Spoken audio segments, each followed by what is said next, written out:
Hi, welcome to my channel. मैं Lokesh sir, मैं स्वागत करता हूं अपने चैनल पर। आज मैं फिर से सिंगुलर वर्सेस प्लूरल यानी सिंगुलर से प्लूरल कैसे बनाएं उसका मैं दूसरा पार्ट लेकर आ गया हूं। देखिए दूसरा पार्ट में क्या है पहले वाले पार्ट में आपको कुछ रूल्स बताए गए थे। हमको पता है कि किसी भी सिंगुलर काउंटेबल नाउन को प्लूरल बनाने के लिए या तो एस का इस्तेमाल करते हैं या ईएस का इस्तेमाल करते हैं या आईएस का इस्तेमाल करते हैं। रूल तो और भी है लेकिन ज्यादातर इन्हीं का हम प्रयोग करते हैं। तो एक रूल इसमें यह भी आया कि अगर किसी भी नाउन के अंत में या तो एफ लग जाए या एफ ही लग जाए तो उसको जब भी प्लूरल बनाते हैं तो एफ या एफ को हटाकर वीईएस जोड़ देते हैं। जैसे वाइफ है, इसको प्लूरल बनाने के लिए डब्ल्यू आई तो रहेगा ही, एफ को हटाकर वीएस जोड़ दिया जाएगा। उसी प्रकार से नाइफ में एफ है तो के एन आई तो होगा ही और एफ को हटाकर वीएस जोड़ देंगे। लीफ है तो एल ई ए तो रहेगा, एफ को हटाकर वीएस जोड़ देंगे। वैसे ही लाइफ है तो एल आई तो रहेगा, एफ को हटाकर वीएस जोड़ देंगे। थीफ का वही हाल है, टी एच आई तो रहेगा, टी एच आई ई तो रहेगा, एफ को हटाकर वीईएस जोड़ देंगे। यानी जब किसी सिंगुलर काउंटेबल नाउन के अंत में एफ या एफ हो तो हम क्या करेंगे, एफ या एफ को हटाकर वीईएस जोड़ देंगे। एक रूल है। आगे हम देखेंगे इसके कुछ अपवाद भी होते हैं और यही एग्जाम में आएगा। जैसे चीफ है, ब्लीफ है, क्लिफ है। क्लिफ मीन छोटा चट्टान को क्लिफ बोलते हैं। ड्वार्फ मीन्स बौना होता है। स्कार्फ है, प्रूफ है, स्टाफ है ना। ये तो एग्जाम में आया है, कई एक बार आया है। अब इस बात का ध्यान रखिएगा, भले इसके अंत में एफ लगा हुआ है या डबल एफ लगा हुआ है, लेकिन जब भी इसको प्लूरल बनाएंगे तो इसको हम एफ या एफ या डबल एफ को हटाकर वीएस नहीं जोड़ेंगे, इसमें सीधा एस लगा देंगे।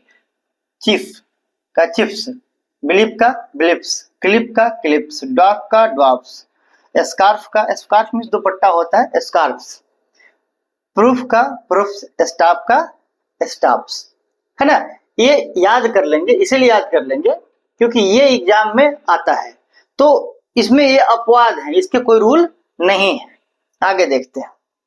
अगला रूल है, अगला रूल ये है कि कभी कभी ये थोड़ा सा एस से हट के, इसमें एस का प्रयोग नहीं करेंगे।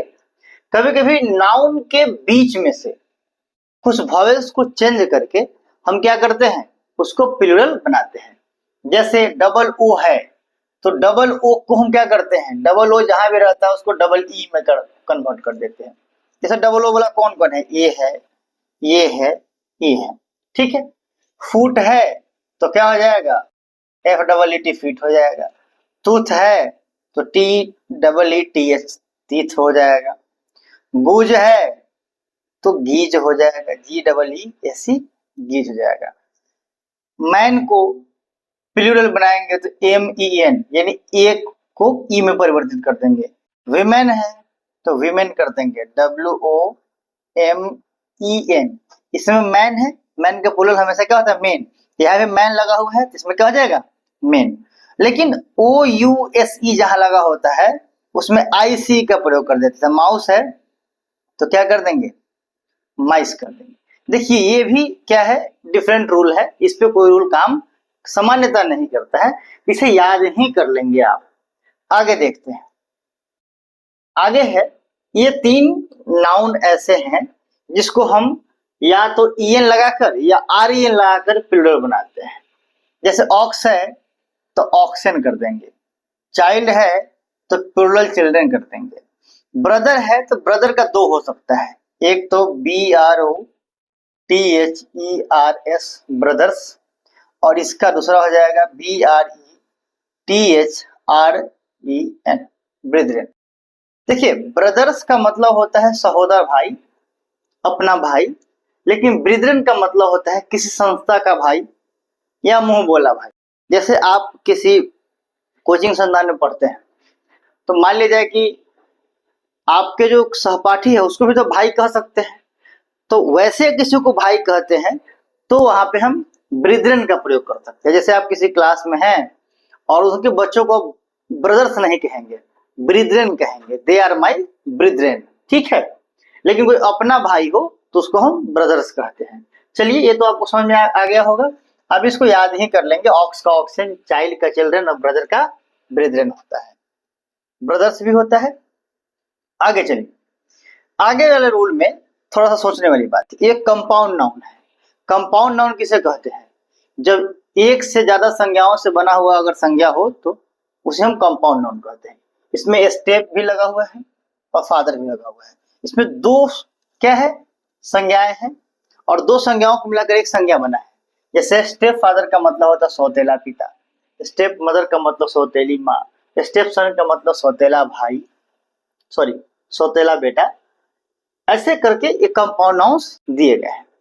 जब ऐसे कंपाउंड नाउन्स हो तो कुछ कंपाउंड नाउन्स के मेन शब्द में, मेन वर्ड में ईएस लगाकर प्लूरल बना देते हैं। आप इसको क्यों समझने की कोशिश कीजिएगा। स्टेप फादर का मेन वर्ड कौन है? फादर, इसीलिए स्टेप फादर्स कर देंगे। स्टेप मदर में मेन वर्ड कौन है? मदर, तो स्टेप मदर्स कर देंगे। स्टेप सन में सब मेन वर्ड कौन है? स्टेप सन में सन मेन वर्ड है, इसलिए क्या कर देंगे? सन्स कर देंगे। अब देखिए डॉटर इन लॉ, तो डॉटर इन लॉ में मेन वर्ड इन लॉ नहीं है, डॉटर है, इसीलिए आप क्या करेंगे? डॉटर्स इन लॉ कर देंगे। डॉटर इन लॉ में क्या होता है? साला की लड़की, ठीक है। फादर इन लॉ मतलब ससुर, तो फादर इन लॉ को प्लूरल बनाने के लिए हम क्या कर देंगे? फादर्स इन लॉ कर देंगे। Commander in chief, main word इसमें कमांडर है, तो क्या कर देंगे? Commanders in chief. Pick pocket, तो पिक पॉकेट में पॉकेट मेन वर्ड है, तो क्या कर देंगे? पिक पॉकेट्स कर देंगे, है ना। इनको हम क्या करें? मेन नाउन में एस लगाकर हम प्लूरल बना दिए। अगला रूल देखिएगा।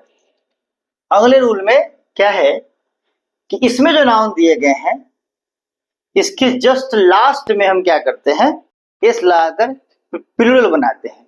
इसमें जितने भी नाउन बताए जा रहे हैं कंपाउंड नाउन्स हो गए, ये भी कंपाउंड नाउन्स ही है।